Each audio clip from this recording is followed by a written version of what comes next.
these two fantastic players, Crank and Puck. Spawning in the bottom left-hand position, it is going to be cross map. It is Crank as the red Protoss in the top right-hand position. It's the blue Protoss, Puck. Axiom versus Root. Cross map. I wasn't expecting this. There's a obviously 33% chance that this actually happens. But I haven't casted, or I haven't really seen a lot of cross map games in PvP.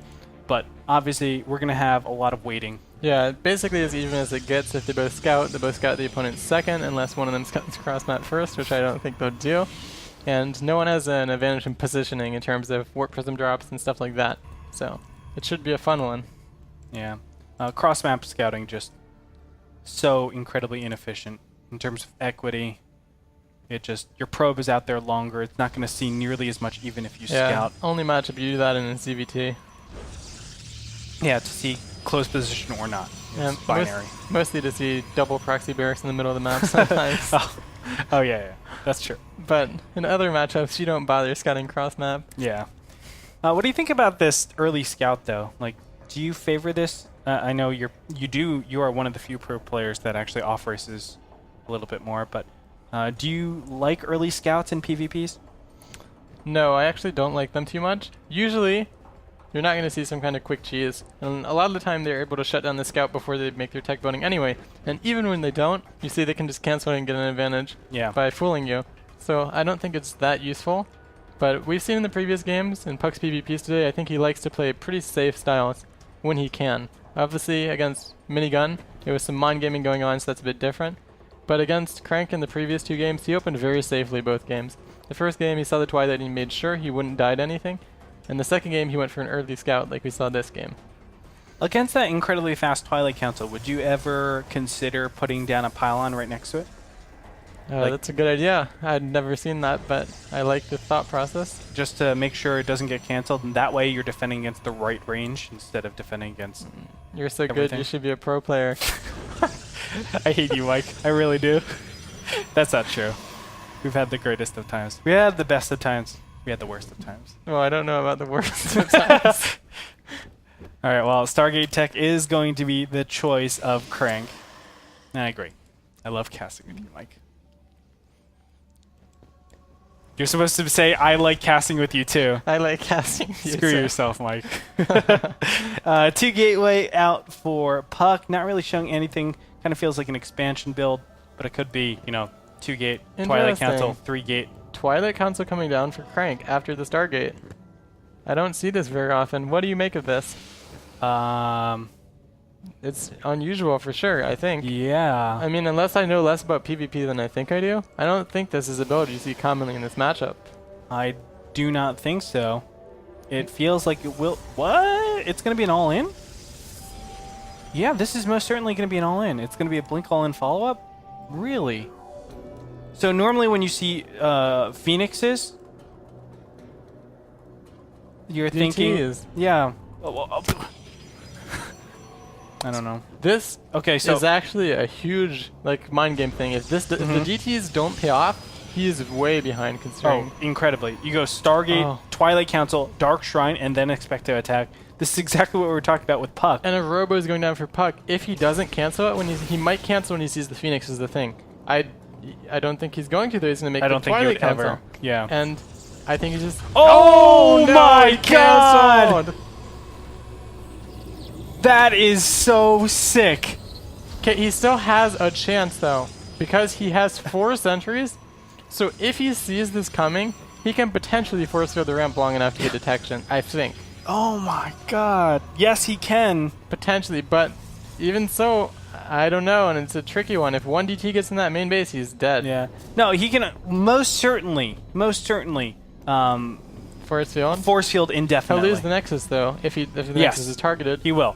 And I'd rather lose the Nexus than the game, though. And if he's not watching for 1 second, though, a DT could slip in because he might not be expecting it when he sees the Stargate. Oh my goodness! And this time around, there is a proxy pylon to make sure that Dark Templar will be there ASAP. What a mind game to throw out in the final game wow, of PvP. That is so sick, man! Crank, both these players are so sick. I mean, you're not going to really see a canceled Robo So does he see this DT? Is At what? So I don't think he sees it. Oh, He doesn't no! see it. He's starting a robo, but I don't. He's dead. He's dead.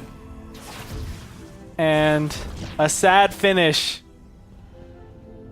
Maybe he can pull something out that you No. never expect. Oh my goodness. That is so sick. Mike, that is so sick, man. I Like- guess it's sick. It's kind of risky, but Well, yeah, it's incredibly risky. You're mind gaming your opponent the last game, just trying to go for a build order win.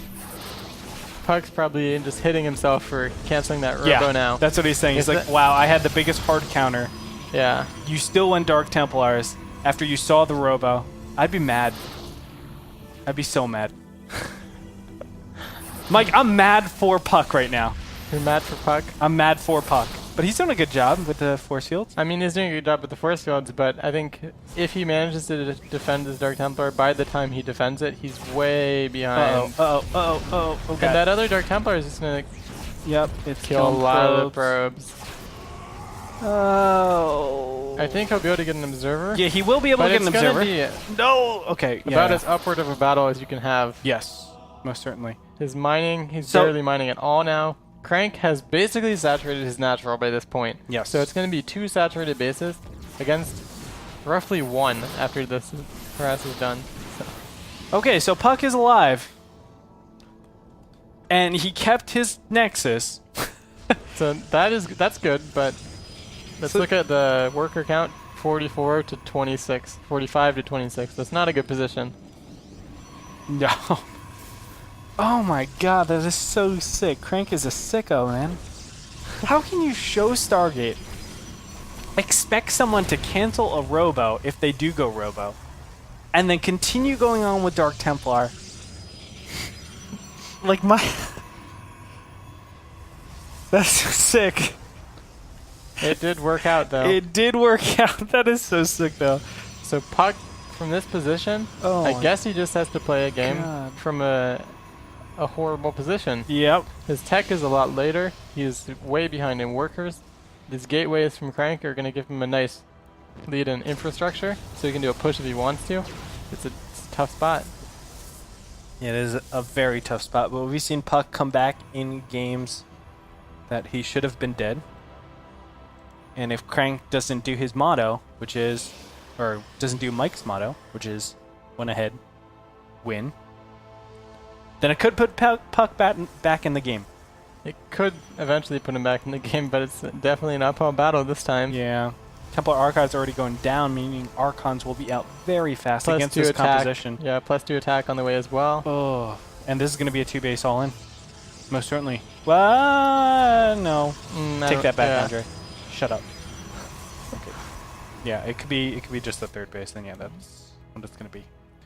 So Crank just continuing. You know, you're going to be a lot better going up to 3 bases in all situations. Mm-hmm. Just doing a timing as soon as Puck sort of moves out on the map, takes his own 3 base. Kind of confused by what Puck's doing now. He's not making Immortals, but he has a second Robo on the way. I don't think it's for Colossi, though. I think it's just for okay, now he's starting Immortals. I guess he wanted to make all of his buildings before he kept producing them. Maybe he can take a third. He's scouting the third base now of Crank. We'll have to see what he does.